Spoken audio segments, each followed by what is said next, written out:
Welcome to the Missionary Disciple Podcast by Catholic Christian Outreach. As we're between seasons this summer, we'll be sharing recordings from our Rise Up conference in Toronto last December. This includes both keynote and workshop talks featuring a variety of fantastic speakers. We hope you enjoy them.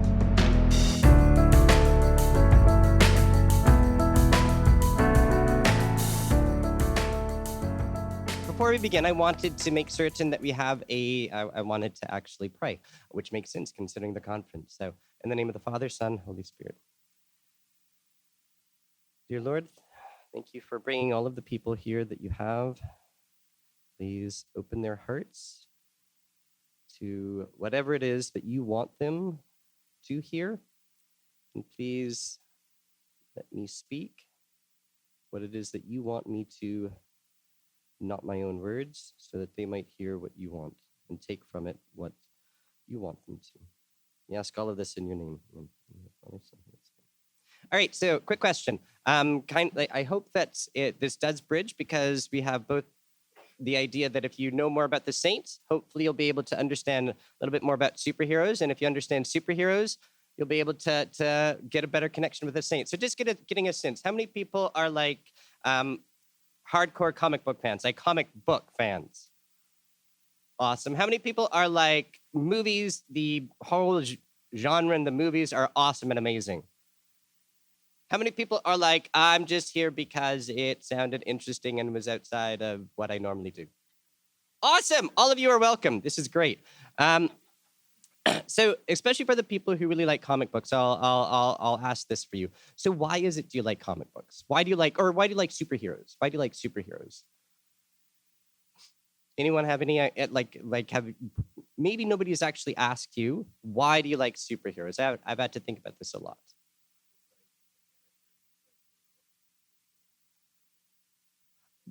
So it's a character that's heroic, that you get to root for them, and you know they're going to win. Hopefully, unless you're, one of the many times that you die and get resurrected.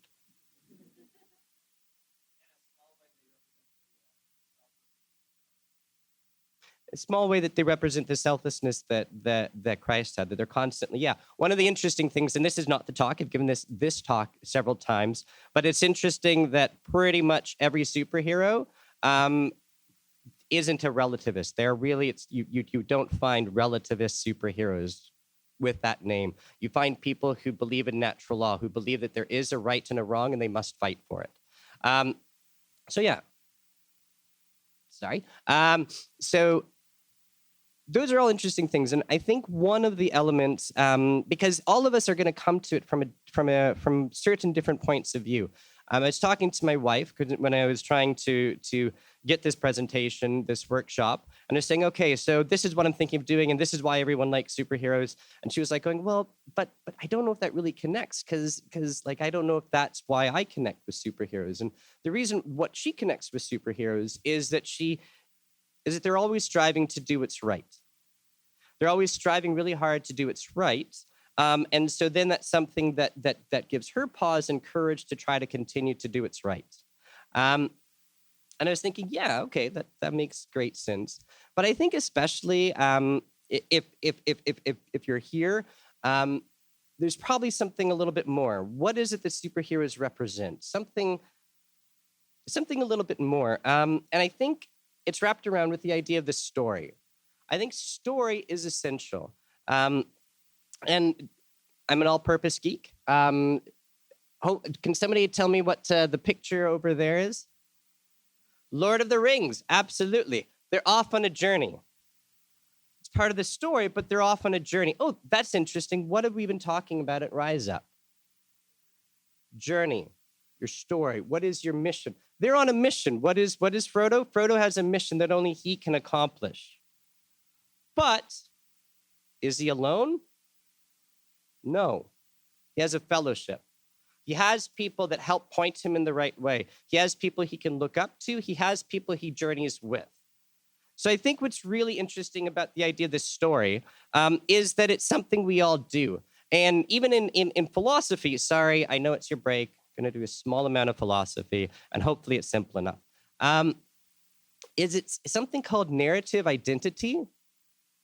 Is you are all writing your own story right now. Rise Up is part of that story. You're saying, where am I? I'm on a journey. What's the next step? Where is my next step? It's the reason why we can say that was out of character for me.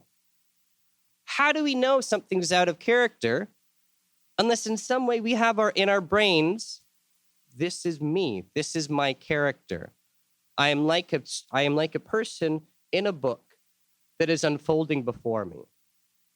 So that's part of, in philosophy, the basic idea is that we're all have this basic point of human existence. We're writing our own stories. And so stories are crucial. Stories help point us along the right way. And I think that, for me especially, that's one of the elements of superheroes that I really connect with, is because they actually help me understand myself better. Like good stories do, they help me to really say, well, what does it mean to be human? And what does it mean to be me? And what's brilliant, and it's not just superheroes. Right now, basically, why do we like superheroes? Why, like in the write-up, like, okay, why is superheroes so popular? It's simple. They're telling good stories. When they stop telling good stories, we'll stop watching them. But like, there's a lot of stories. For my dissertation, and yes, this is a Superman tie, and this is the tie I was wearing for my dissertation defense, power tie, is for my dissertation, because I'm a historian, and that means I'm a little insane when it comes to actually getting material. I read over 3,000 comics and studied them. I read the entire line of Superman from 1975 to 2011, the entire line of X-Men from 1975 to 2012, because I really wanted to understand these figures. In that line, of course, there are going to be good stories. And those stories are what resonate. And what's wonderful about superheroes, but also about science fiction and fantasy, is that uniquely, you get to actually go, all right, so this is an issue. This is the issue that we're looking at. Okay, great. Just imagine I'm Iron Man here. All right, so this is the issue. Great. Expand it and, all right, turning it there. This is the element I want. Let's expand. That's what I want to look at. You get to do that. You get to do it in a way that you can't just in a normal everyday. You get to explode an issue up and really examine it. And so then you begin to, if that's the case, you get to have those moments of resonance. And so I'm going to tell you my story when it comes to superheroes. And see if there's points of resonance with you, especially if you're a fan. So for me, I admit I grew up not just on superheroes, but on good sort of myths of King Arthur, all of that. My father, I was born in El Salvador, and actually to missionary parents, Protestant missionary parents who were down there converting the Catholics. So I grew up there, but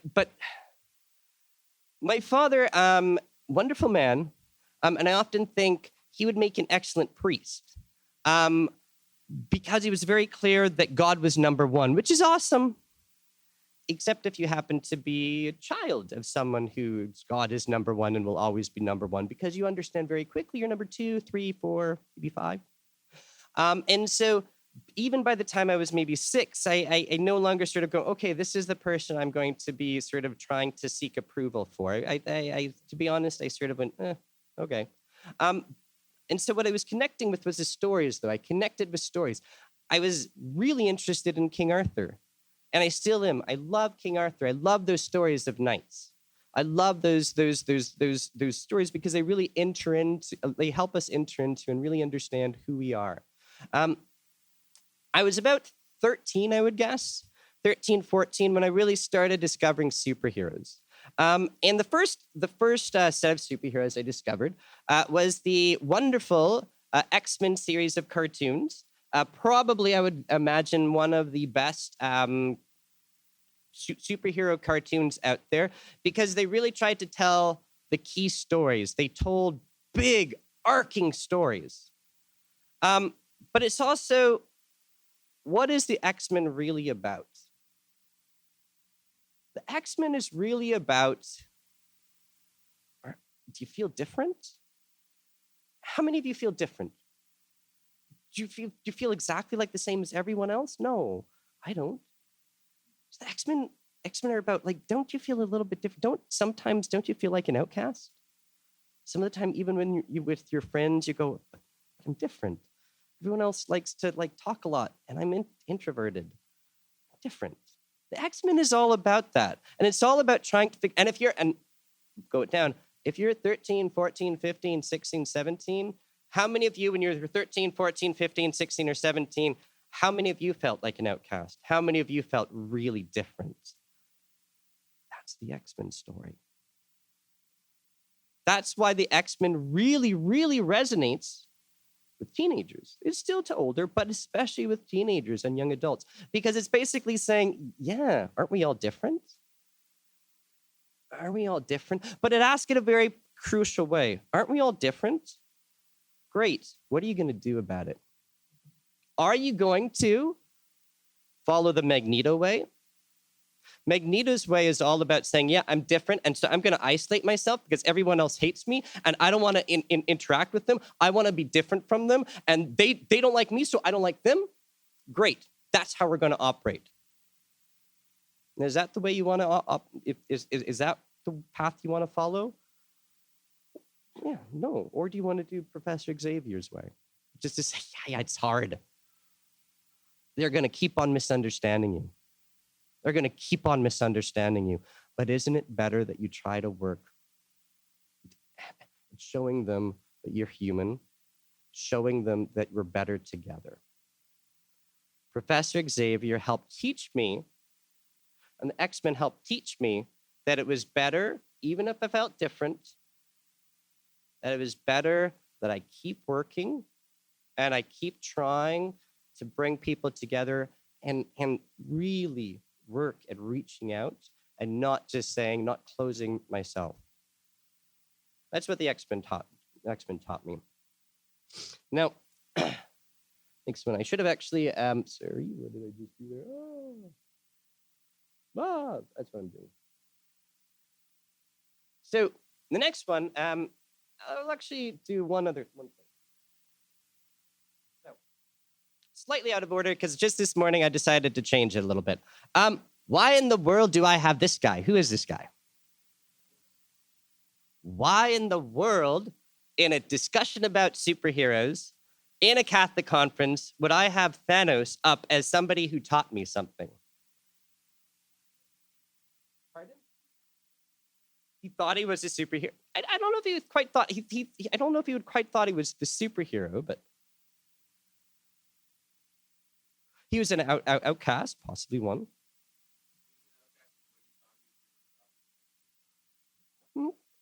Yeah. So that's for me. This is what when he's well written, and so many times I'm going to have to say this, because how many of you think there's a world of difference between the Avengers and maybe like Winter Soldier versus Dawn of Justice? Who liked Winter Soldier and the Avengers better than Justice League, Dawn of Justice? Who liked Dawn of Justice better? I got to talk to you afterwards. But no, like there's a world of difference between when things are well written and when they're not. And what happened upon Thanos in the 2000s, in a run that was basically he was an independent character. He wasn't an anti-hero, which was fascinating because there's a lot of anti-heroes, because he would never consider himself a hero. And it explored it in more depth. And what was fascinating about it, and if you look back at Thanos' history, this is true, is that he sees the world in a very different way. He sees the world fundamentally from a selfish mentality, but not as I must get everything for myself, but I'll use the original Infinity Gauntlet saga. The original one was much more like, okay, I've got ultimate power. Now, how did the Avengers wrest that glove away from them? Did they fight with him? Did they steal? No. Adam Warlock basically said, yeah, you got infinite power. satisfies you? No, not really. I just wanted it because I was scared that somebody else might get it. And I wanted to make certain they didn't do something to me. Okay, can I have the glove back if I promise to like make certain nobody does it to you? Okay. His brain was working differently. His entire mentality was shaped, his entire worldview was shaped in a different way. So when I became Catholic, there's the immediate temptation to go, all right, the world is completely wrong, and I've got all of the right answers, and maybe I throw up some of the walls, especially if you're so passionate and you're an adult convert and you've got all of that. There's a temptation to throw it out. And Thanos taught me something. He said, don't reject someone else just because they have a different worldview. They might be wrong. Thanos is wrong. But don't reject them just because they have a different worldview. Get to know them. You might still have big problems with them, but they might surprise you. And that was important for me. That was important for me to recognize and remember. Always be open to someone else's story, because they are going to be different from you.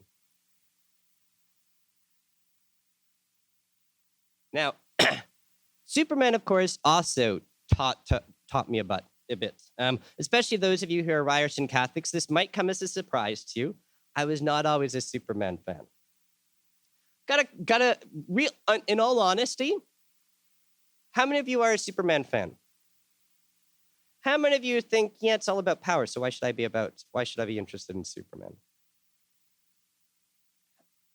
How many of you are like, yeah, Superman's whatever?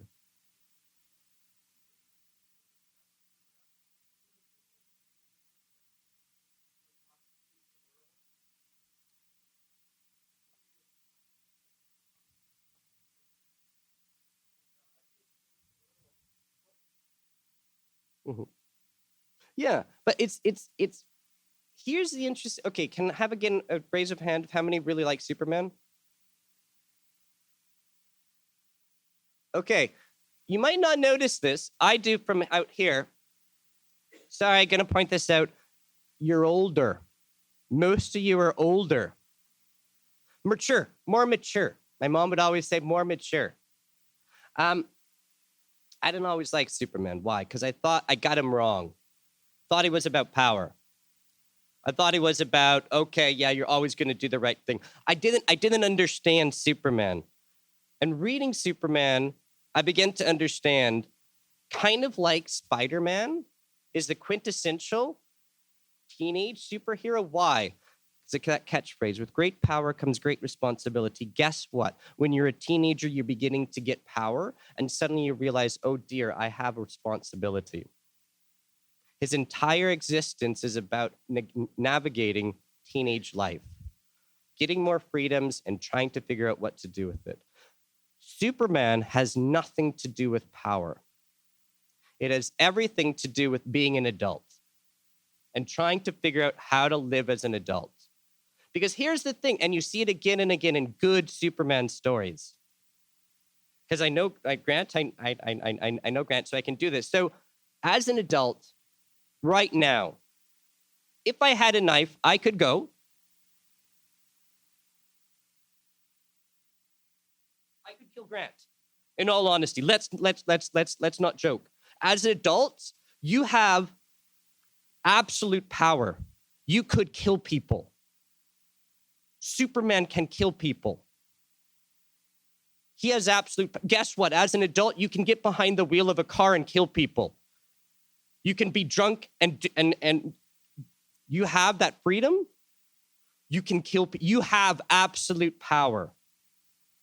You are Superman. Now that you know that you're Superman, what are you going to do about it? You're going to constrict your own power because you start to realize, I've got to take care of everyone else. That it's not about me. It's about using that power for everyone else. It's about navigating what it means to be an adult, about what it means to live in an adult world as an adult. Superman has nothing to do with power. His best stories are always about recognizing that the power that he has to be turned to someone else. That really his greatest superpower is his morality. His greatest superpower is knowing what is right, and even though it's hard, trying to do it. Sacrificing ultimate power for ultimate morality. That's what he taught me. That's what he taught me how to be an adult. And he taught me this is what it means to be an adult. Or he showed me in that way what it can mean to be an adult. We already did the Thanos one. And the last one. Oh, I cut off a little bit. My apologies. What's this image of? Captain America.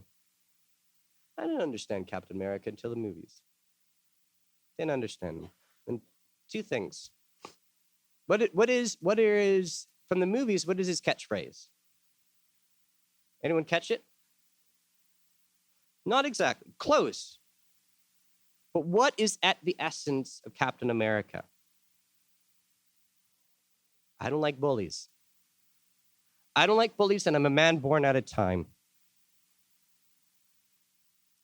He's born out of time. He's put in an era where things are strange, where traditional morality doesn't seem to be traditional anymore, but he still thinks there's something valid to it.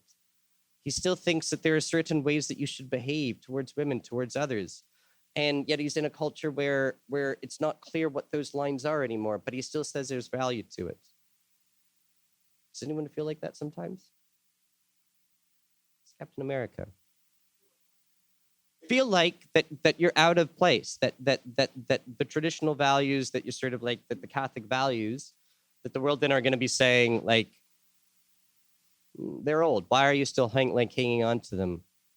Like, that's what Captain America still hangs on to them. He still hangs on to them. And yet he still engages the world, like yesterday, saying this is missionary engagement. I'm not isolating myself. I'm not assimilating myself. I'm engaging the world from a missionary point of view to love the world in that way. That's, to be honest, why I was a little disappointed. I'm going to spoil a little bit of Avengers Endgame. How many people have seen Avengers Endgame? Okay, so I'm going to spoil it. I was a little bit disappointed that Captain America did go back in time, because I'm going, that's not Captain America. He has the courage to stay, and he would stay. All right, so how does this actually relate to the saints, though? This relates to the saints because we've been talking about stories so far, and I think oftentimes we don't understand and we don't really appreciate the stories that are part of our own tradition. These amazing stories that are part of our own tradition. And two parts of these stories. One of them is a part that, as a former Protestant, I absolutely hate it when Catholics sort of have this view, is like, oh, the Bible, well, that's for Protties, isn't it? No, it's yours. And it has more stories and more amazing stories than you could ever imagine. In fact, most of these superheroes wouldn't exist without the Jewish Christian story, the basic story of God choosing someone low to raise them high. Spider-Man would be dead because he's radioactive, and it was hubris to think he could do something greater. He would be dead. He wouldn't be a superhero if we were in Greek time.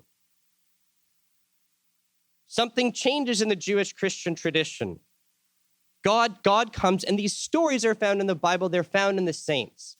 How many of you know, I'm just going to go at each point, and because I don't think we also grasp just how epic these stories are. How many people can say or would say that the Bible has epic stories?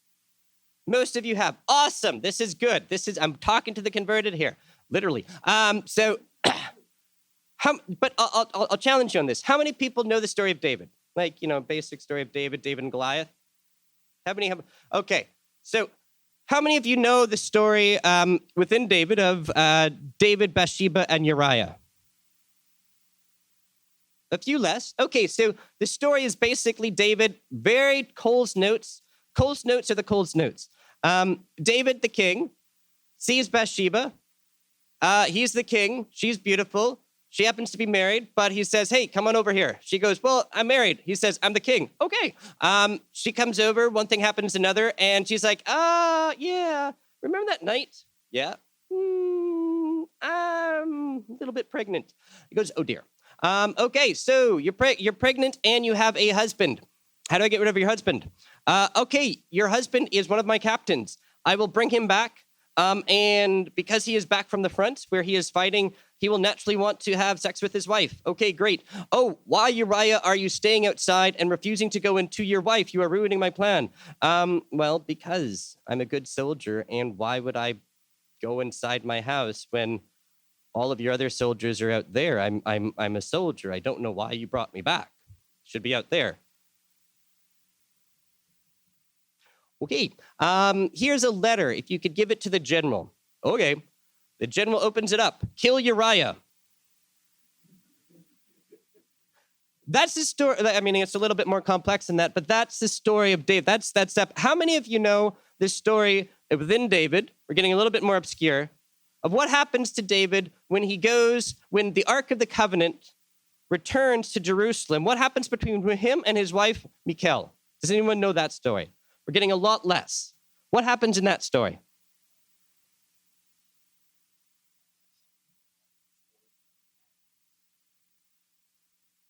Yeah, I mean, basically, you have soap opera. You have an epic soap opera there, too. You have the Ark of the Covenant, God's presence coming back to Jerusalem. And he's David, who is psalmist, who is a singer, who's the ultimate praise and worship leader. Ark is coming back. He's like going, praise God, woo! And he takes off his clothes because there are dancers there too. And he wants to be part of those dancers. It's part of the culture. And he says, I don't care if I'm king. This is the king coming back. I want to be in part of his party. He acts completely unkinglike. And his wife goes, you're king. How can you possibly act like that?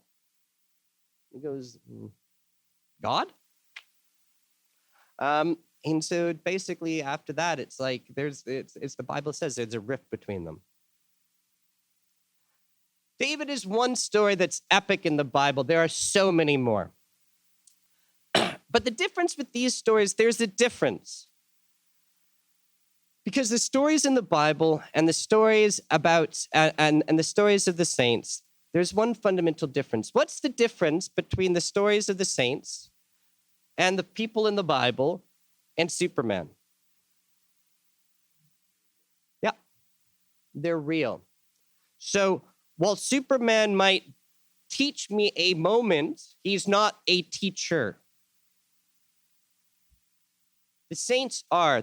You give you a window, an opportunity to be taught by them. Nice little quote here by Hans Christian Andersen. A human life is a story told by God. What is your story? What is your story here? Where is your mission that was entrusted to you by God? What is the story God wants to write with you? And within that, who are you journeying with? Who is your fellowship? Because you don't just have to limit it to people who are alive.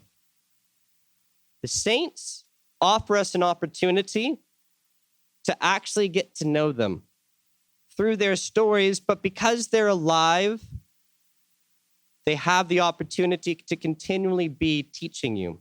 They continually teach you. I was really struck home by this just at this conference during confession, because I wanted to have a good confession, and I wanted to do it differently because I'm an academic. My brain works in certain ways. I'm awesome at listing out those sins. Right there. I've memorized them. Okay, so I go to confession. I say this. I'm going, all right, great. But I don't know if that's really hitting there. So I'm going to do something a little different. I got my boys, my saints, who are really close to me. I'm going to ask each of them, what do I need to confess? What is it about your life that you've taught me that I maybe am scared of, and that you're actually, because you are part of my, well, in a different way, men's group, what are you actually trying to tell me? And one of them, St. Philip Neary, he pointed something out. He said, you're scared of me. You like me, but you're scared of me. You're scared of where I'm pointing you. There's a reason why we're connecting, but you're scared of me. You got to confess that. And so I did. That's a Superman can't do that to me. The saints do. So I'm going to introduce you to a few of my friends, and I want you not just to think of it this way, but I want you to really reflect as I'm doing this, as if who are your friends? Who are your saint friends? And if you don't have them, who would you like to get to know better? Because their stories are epic and they're part of your own then. They can be part of your own. The first one, who do you think this is? Any guesses? Nope. Yes, this is the prophet Elijah. He taught me how to pray. Because the prophet Elijah, I don't know, I always imagine him, and some of the icons is he's big, he's hairy. He's a strong man. He's out there in the desert all the time. He's there.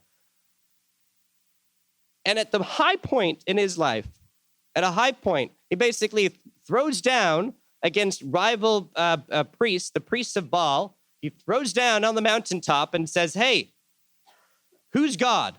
Is Baal God or is my God God? And there's a big showdown. Read about it in the Bible. Do it. It's awesome. There's a lot of stories there. If you have any desire to sort of figure out where in the Bible do I start, I can give you hints. Basically, has this big epic throwdown, and the result is he's alive. The 500 Baal priests have been put to death by the Israelites spontaneously, not by necessarily Elijah, but by the Israelites going, "You fooled us. Elijah's God is real." And then Elijah's sort of this big, and this is totally a superhero moment. There's been this big drought, and then he tells the king, "Hey, king, go back to the city, because if you don't right now in your chariot, your wheels are gonna get clogged, and you won't be able to make it because there's gonna be so much rain." The king goes, "Well, I don't know, but okay, I'll do it." And then they're racing to the city, and it says like Elijah outraces the chariots. I just see him like flash, like racing out. And then what happens? Jezebel says, "Okay, great. If he's not dead by tomorrow, may my life be forfeit." Okay. I'm going to keep running past the city into the desert. And so he runs into the desert. And he breaks down in front of God. "God, I did everything you asked me to do. I did everything. All of my friends, the other prophets of God, are dead. Jezebel wants to kill me. Can't I just die?" How many times do you actually imagine a prophet saying, "God, why don't you just let me die?" You don't usually imagine.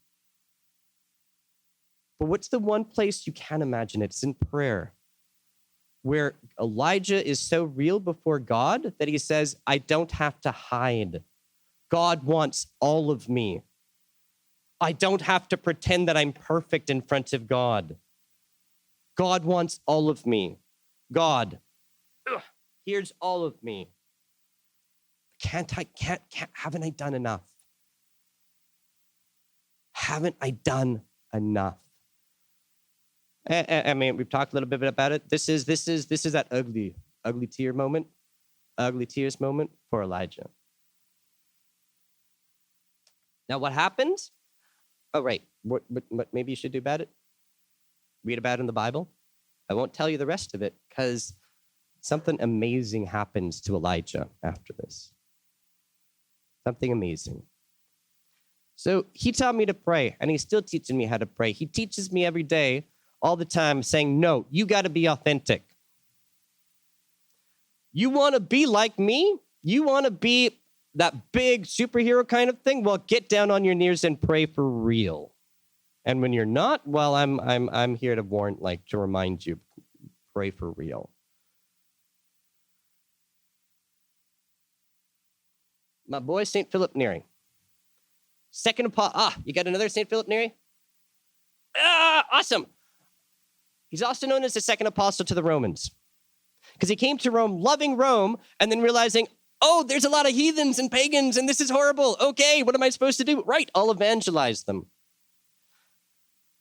I would love it. And I would imagine every CCO missionary who has influenced you, every Catholic who has influenced you would love it if part of your story, what's your mission? I would love it if one of you, when your biography is written, when your story is written, you were known as the apostle to Toronto. You were known as the apostle to Calgary, to Halifax, to Vancouver, to Saskatoon. Wouldn't that be epic? Wouldn't that be an epic life? That's St. Philip Neary. But what's fascinating about St. Philip Neary, because, I don't know, growing up, I always thought, okay, so I have an image of what it is, what I am supposed to be like as a Christian, and just as a Christian, because growing up, I'm not Catholic, as a Christian. And it always, I don't know if it's similar, I always had this idea of like, I must be very, very proper. I must not smile. I must smile very little, because isn't religion serious? God is serious. God is serious. And I struggled against that. I'm going, I like to laugh. In case you hadn't noticed, I kind of make big gestures. I tickle my children all the time. I'm like, but I love to laugh. And so I had a problem. But isn't Christianity all about seriousness and no laughter? Aren't you supposed to not laugh? Isn't religion very serious? St. Philip Neary, and he keeps on showing me, is like part of St. Philip Neary's life is he was absolutely holy. And as part of his mission to Rome was that people then also said, okay, there's something about you. There's something about you. And I hear other people saying there's something about you. So I'm going to go. And I'm going to see, and maybe if I'm around you, maybe I'll scope you out. And because everybody else seems to think you're holy, maybe I'll hang on to you a little bit. Wait. What are you doing walking down the street? And this is actually real. This is, he would walk around the streets of Rome with a cushion on his head. Why? Because if you're rich and powerful and you're there because you want to be known, you don't want to be known with somebody who walks around the streets of Toronto with a cushion on your head. But if you're serious about God and you know this man is holy, you don't care. And that's what he did. He drew young people and children, the outcasts, but especially young people. He had such a good connection with young people. He loved young people. He set up an oratory where they got to hang out, where they got to ask him questions, where they got to be together. He loved young people. And in Mass, one of the other stories, because there's so many stories about him in Mass doing strange things. And so he would be performing Mass, and in the middle of Mass, he would just you're a CCO missionary, so you can't get mad at me when I do this. But so, for instance, he would be performing Mass, and then he would just stop.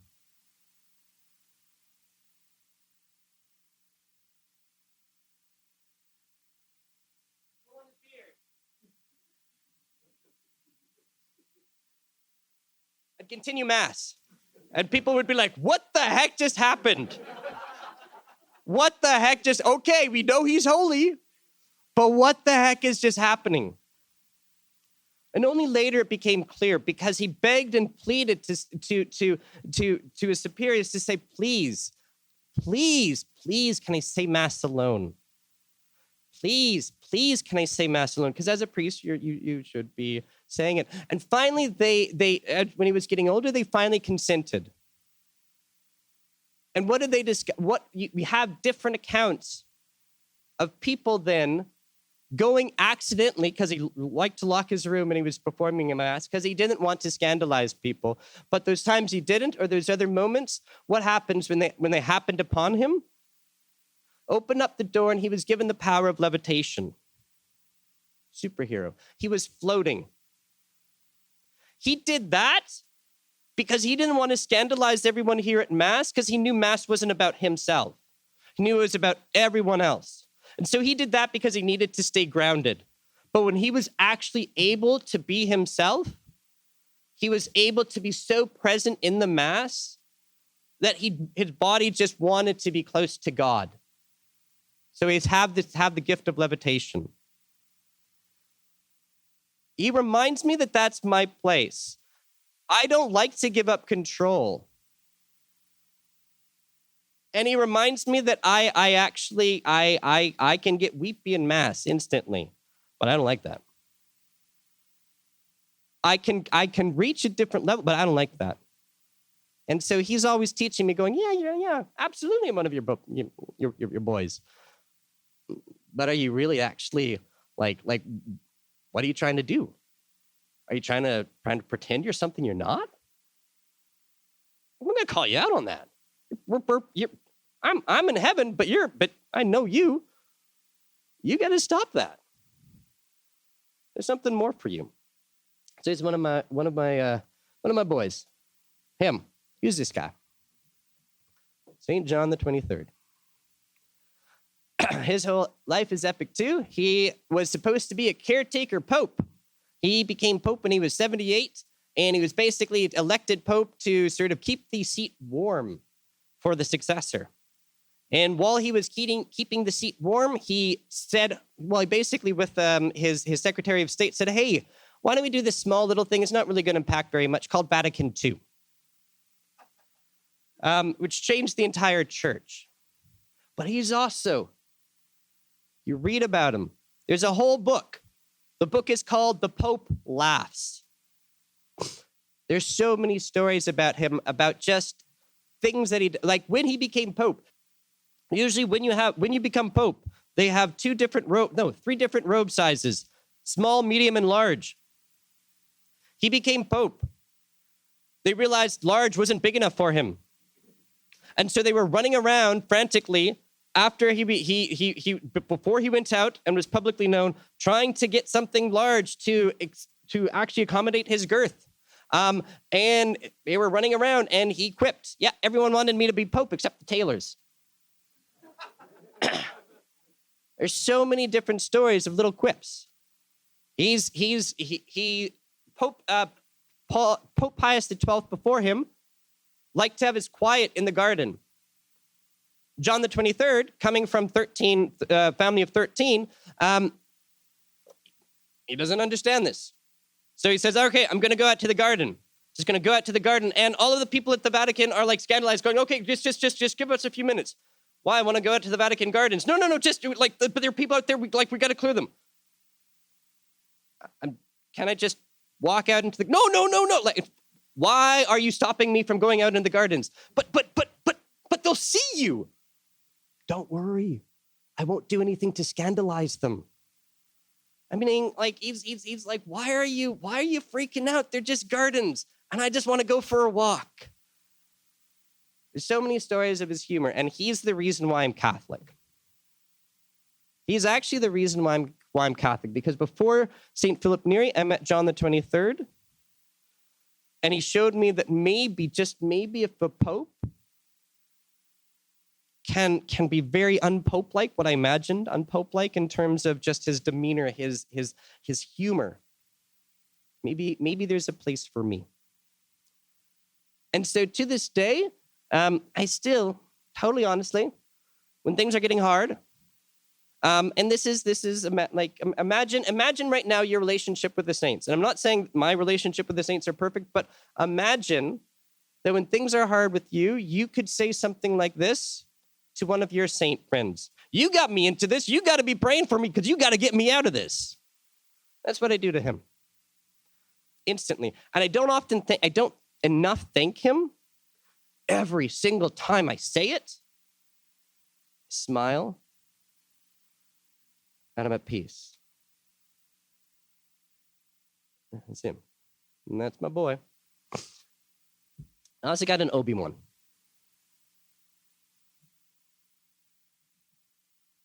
St. Joseph, foster father of the Redeemer, protector of the universal church. His story is epic too. But we don't hear it because he doesn't speak, so we got to go looking for it. I like this image because oftentimes, and I remember one student saying to me, well, but St. Joseph was old when he married Mary. So but he was old. The reason why most of the images you see in the church of him being old is basically because they couldn't imagine someone like you who committed to marrying Mary, who had an idea of, okay, this is what my life is going to be like. They couldn't imagine someone who confronted with Mary could say, okay, I'm your husband, but even though this is strange for me and this isn't the path that I was expecting, okay, I won't have sex with you for the rest of my life. For the guys especially here, isn't that a really sort of assumption like base? Like, okay, you're not courageous enough to do that, really? So they got to make someone old? They got to make pictures of St. Joseph who's old? No, he probably was young. Probably did have a very clear conception of what marriage was going to be. And he met someone, Mary. Then he met someone else, Gabriel. Said, yeah, do it. My entire life has to change now, I'm thinking. Everything I thought that God wanted me to do, because he has a special appellation too. In the Bible, he's referred to as a righteous person. Very few people are given really positive things. Mary is the most praised. David said, a man after God's own heart. John the Baptist, there never was a greater man than John the Baptist. And St. Joseph was a righteous man. So he has to figure out, what am I going to do? What am I going to do challenged with my entire life changing before my eyes, my entire expectation? Am I going to embrace it or am I going to walk away? And he embraces it, we know. But then there's this whole devotion called the 7 Joys and 7 Sorrows of St. Joseph. And it's honest. These would have been sorrows. Oh, look, Mary, we're going to marry you. What? Okay, you're pregnant? You're pregnant. It wasn't with me. Okay, I'm gone. No, I mean, it's you once again righteous. You're pregnant.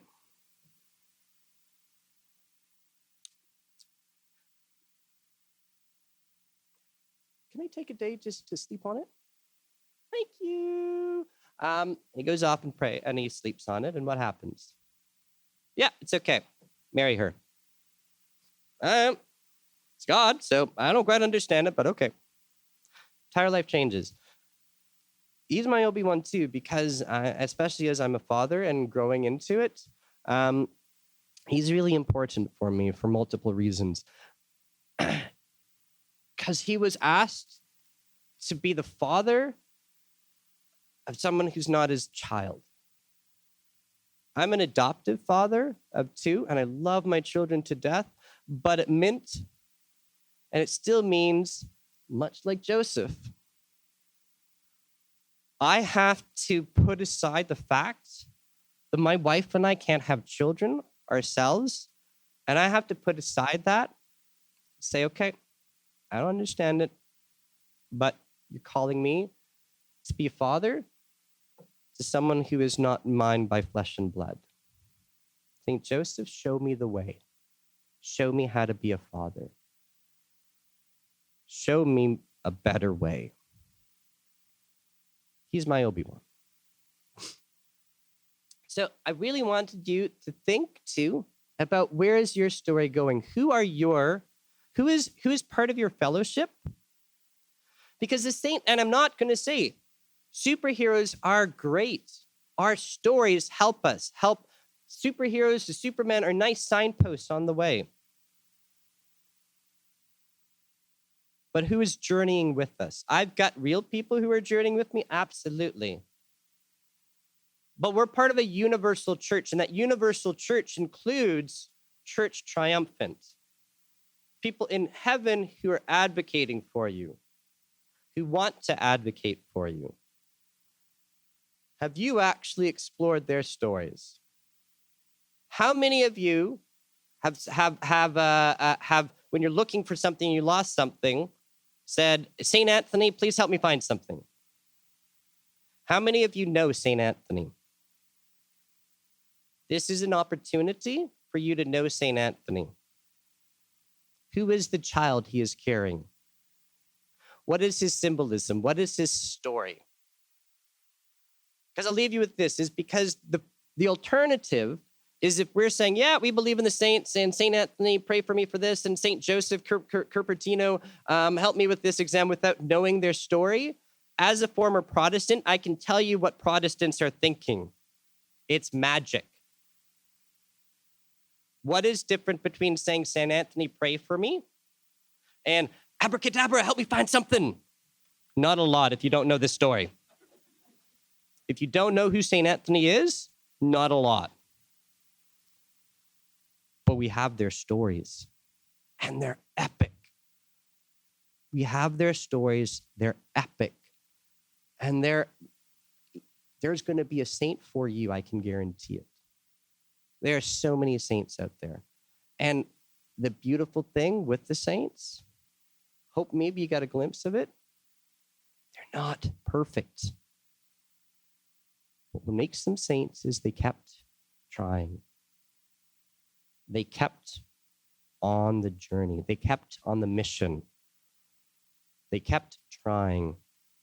We don't get to see how many times St. Philip Neary went to confession himself, but we know he did. They kept trying. What is your story? What is your unfolding story, and what is your mission that God is calling you towards? Because that's going to help why you are a saint. So that's real, and you're going to need people to accompany you. You're going to need people. I'll just end with this, the last one. Saint Brother Andre. How many people are from Montreal? Anybody from Montreal? Woo! Saint Brother Andre. Woo! I can't call him Saint Andre Bessette. I'm sorry. He's Brother Andre to me always. Saint Brother Andre. What's beautiful about Saint Brother Andre, and it's similar to Saint Jerome, they're persnickety people. They got attitude. Saint Brother Andre had a temper. Saint Jerome hated everyone, it seemed like.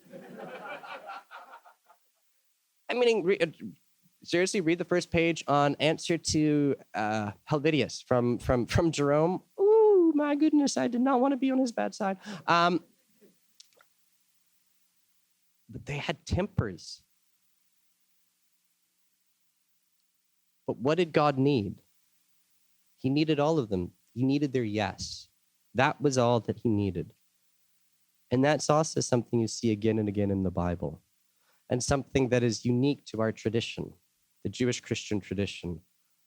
Most other religions, as a religious studies scholar, they're going to say, all right, who's the really good people? They're going to be our leaders. What's interesting in the Jewish Christian tradition, and you see it in the superheroes as an influence,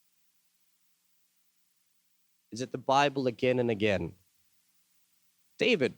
Who's David? Oh, he's the youngest son. He was the last choice when Samuel came to Bethlehem. And Jesse, his father, almost forgot to tell Samuel that he had this extra son that might be king. He's low. David comes in. He says, you can't see it, but David has a heart that says, yes, I'm going to take that heart and raise it. Peter's a fisherman. I'm away from me, God. I'm a sinful man, but do you want to be a fisher of men? Yep. Okay, I'll take it. just wants your yes to start you on this amazing journey to be a saint. Where does your first steps out this door for this continuing of this journey? Where is your mission taking you?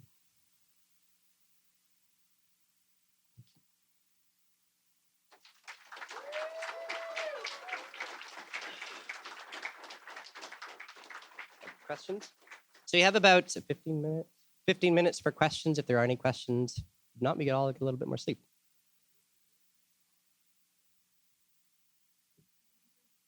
Yeah. So the question is, before I converted to Catholicism, how did I look at the saints before?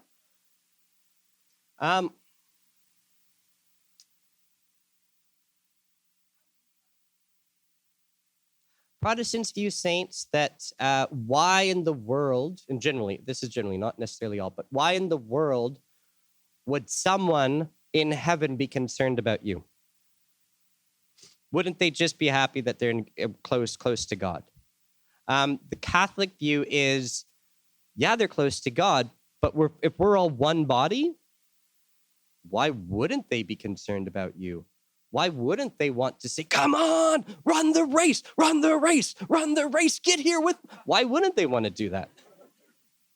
So that would be the difference. What I thought about saints was, to be honest, what I thought about Catholics in general, might be Christian, might not. I don't know. But I did have, I recognized this afterwards, I had an enormous head start on a lot of Catholics when it comes to actually knowing the stories of saints, because I had the Bible. And I had the Bible and I read the stories and I knew those people were real and their stories were amazing. And didn't I want to be like some of them?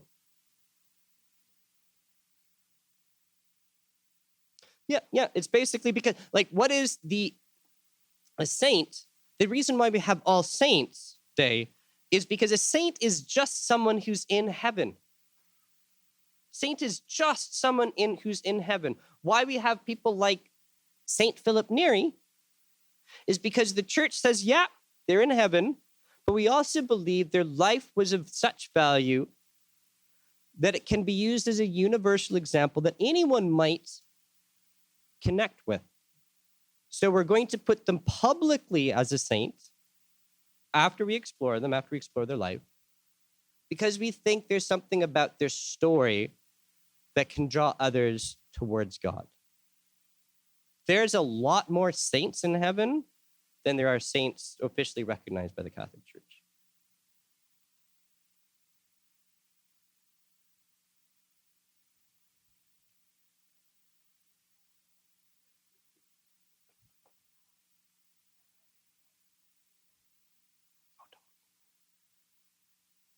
No, totally. Yeah. See, I was just sort of at, those are my boys. They're my close ones. Their number, I would say, one of the, you're going to get a theme. There's always an element of humor in them. I love St. Teresa of Avila. Partly because she also terrifies me because she's also a mystic. And there's the ecstasy of her that really is. It's this ecstasy of sort of seeing Jesus. But she is so strong. And she has to fight. And she has to keep on going, but she's obedient. Can I do this? Well, let's just hold on for a second. But I think this is right for God. Shouldn't I just hold on for a second? But I think this is what we should be doing. Hold on for a second. But okay, now you can do it. Great, let's do it. One of the stories I love about her is apparently she's having a really bad day. Things keep on going bad. And she's in a carriage. And it's bumping along. And it's bumpy. And of course, another bad day. And something happens. She gets knocked out of the carriage into the mud. So she's covered in mud, having a bad day on the side of the road. She's a nun. And she's like, God, why is this happening? And she feels a very clear sense of saying, this is how I treat all my friends. She's not one to just take it lying down. What is her response? Well, no wonder you have so few friends. So she is a strong woman. More recently, I would say St. Teresa Benedicta of the Cross, otherwise known as Edith Stein. She's brilliant. She is amazing. She left behind such an amazing academic career because she said, "Man, Jesus, I need to follow that call to the end." And she took her sister with her. Ultimately, because she was Jewish, she died in the concentration camps, not because she was a religious sister, but because she was Jewish. And so her story is very powerful too. And she influenced John Paul II enormously in her phenomenology. Big fancy word for saying taking a moment in time and really trying to explore it. So, yeah, those would be two. There's also St. Catherine of Siena, doctor of the church. Pretty impressive. I mean, yeah, I don't want to overblow it, but I mean, as women, you also got the big one. You got her mama, like, but yeah, like maybe the mom is a little bit too hard to sort of say, yeah, that's somebody I want to completely emulate. We should, but yeah. So beyond that, there's other ones too. There's absolutely other ones, but yeah, my soft spot for Saint Teresa of Avila, Saint Teresa of Lisieux as well. I don't understand her. See, this is a beautiful thing too. I don't understand Saint Teresa of Avila. She kind of annoyed me, I imagine, in real life from what I can read about her. To be completely honest, that's okay. That's our church. That's our church. It's okay to be annoyed by people, but still say God loves you. So.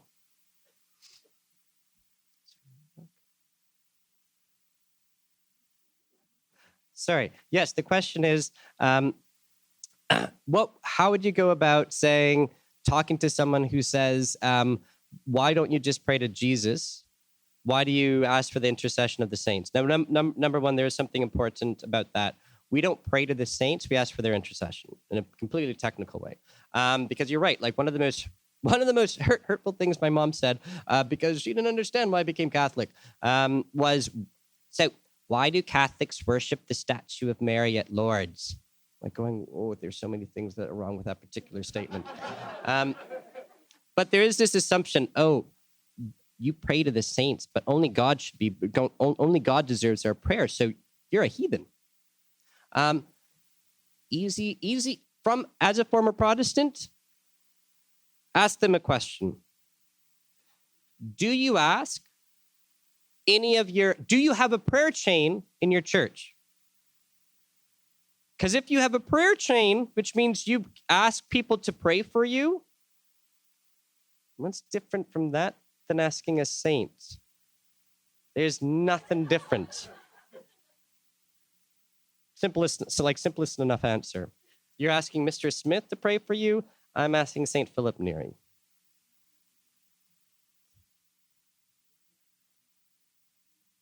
All right. The question is, where do you begin with looking for saints? Or where do you begin? I would actually say the Bible, because those are saints. And their stories are epic. Ruth, Miriam, St. Mary Magdalene, Mary, Judith. Stories are epic. Paul, St. Paul, I always get, maybe as a guy, I'm going, oh my goodness, because of, he got stoned. And he's like, I'm okay, can I keep on preaching? He gets thrown in prison. He gets mysteriously broken out. And he's like, I'm going to stay here because I can preach. Anyways. So there are so many, that's where I would actually encourage you. And in all honesty, if you're afraid of reading the Bible, so many people are, totally okay. I would so advocate the picture Bible. It's a comic. Beyond that, there's any number of anthologies in terms of really short, punchy things. The Butler's Lives of the Saints. I would also say that might be another one to check out. Also, when you're in church, there's maybe some imagery. We're body and soul, and the iconography is real. The iconography means something. So if there's a saint when you're passing through a church, and you go, wow, there's something about that image. Take the time, go look what the image is, and that would be another way to do it. So the question is, why do we have relics, and how do we explain to that?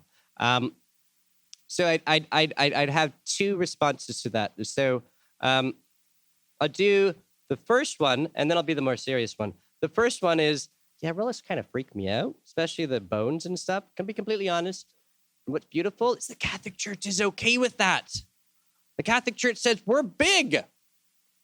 Maybe a bone kind of freaks you out. That's okay. You can still be close to the saints. But for a lot of other people, that is something resonance. And here's a question.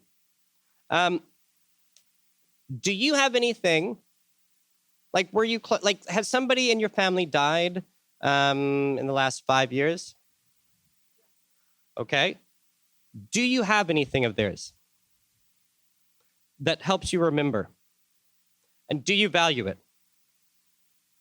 Relics! You keep it here precisely because you do value it. Precisely because you go, this means something and it helps me to stay close to them. This helps me to really enter into a special place with them. And so I want to be close to the relic because this does help me to become closer to God. And the thing is, the saint that you're wanting to say, I want to be close to Saint Brother Andre's heart in Saint Joseph's oratory. I want to see his heart. Why? Is because, like, it's pointing you towards God. And I can guarantee you, Saint Brother Andre in heaven is going, awesome, if it points you back towards God, because you shouldn't point to me, it should point to him. And I'm so glad that you're getting close to me so that you can get close to him. So that's how I would explain relics, is that it's this wonderful treasure trove of family heirlooms that we have in the Catholic Church.